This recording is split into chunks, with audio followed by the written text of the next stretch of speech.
Salamat po sa paghatid niyo po sa akin. You're welcome. I'll see you tomorrow at the restaurant. Sige po. Ingat po kayo.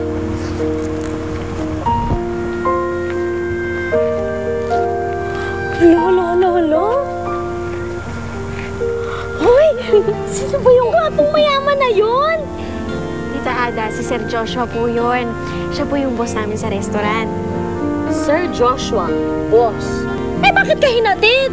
Tapos nakita ko, inaalalayan kang ganyan, para kang prinsesa, napaka-gentleman sa'yo. Ay, feeling ko type ka niya.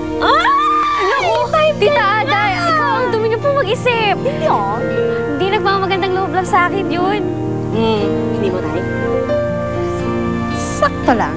Oh, ganito na lang gawin natin. Kung hindi mo siya type, bakit hindi mo na lang ireto sa ninang Ada mo? Baka ako ang type niya, di ba? Pwede! Bakit tayo matulog na, no? Ay, rin, kung may ninuanan pa kayo, ah. Wala. Anak, mabuti naman marunong din magpakumbabay ang Ivy na yun. Nagulat nga po ako yun, nag-sorry siya sa akin. Ayun, dahil sa ginawa niya, nag-decide na rin po ako na wag nang palakihin yung issue. Oo, anak, iwasan mo na lang makainkwentro ulit yung Ivy na yan sa susunod. Umiwas ka na lang, ha? Nay, huwag mo kayong mag-alala. Alam niyo ngayon, ang focus ko talaga sa trabaho. Lalo na ngayon unti-unti na nilang napapansin ang aking galing. Tama yan. Tama. O sige na, kain na.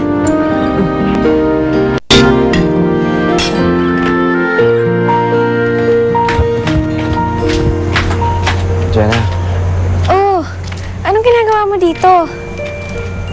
check ko lang kung nakauwi ka na maayos eh. Mas ka ba dumating sa bahay? Kani-kanina pa. Totoo ba na itit ka ni Sir Joshua? Kasi umuulan kanini.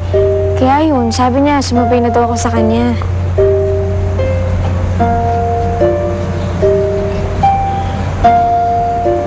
Bakit ka naman ganyan?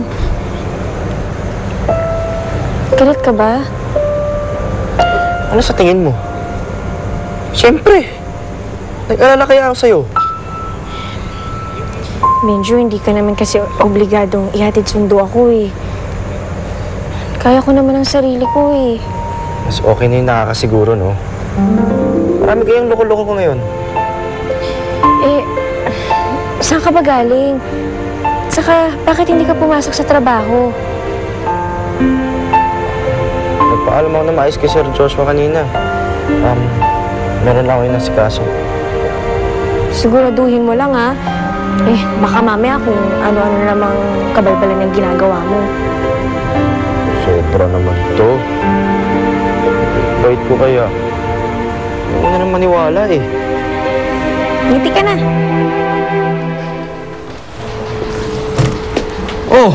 Ba't gising ka pa? Hinihintay ka. Bepeng naman. Sabi ko sa'yo kanina, matulog ka na, di ba?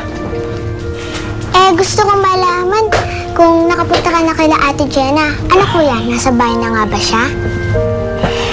Oo, kanina pa yan nasa bahay. Hiyatid ni Sir Joshua. Hay naku kuya, delicates na yan.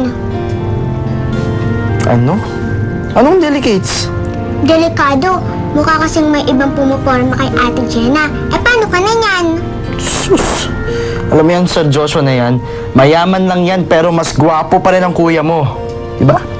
Alam ko yun kuya. Ang problema lang namin kasi sa'yo, ayaw mo pang aminin kay Ate Jenna na love mo siya.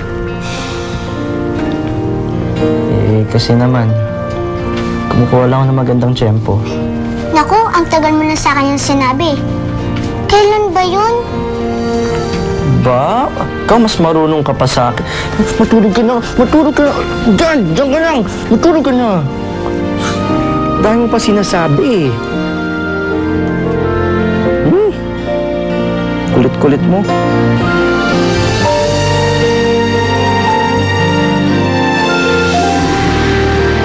Nasagot sila sa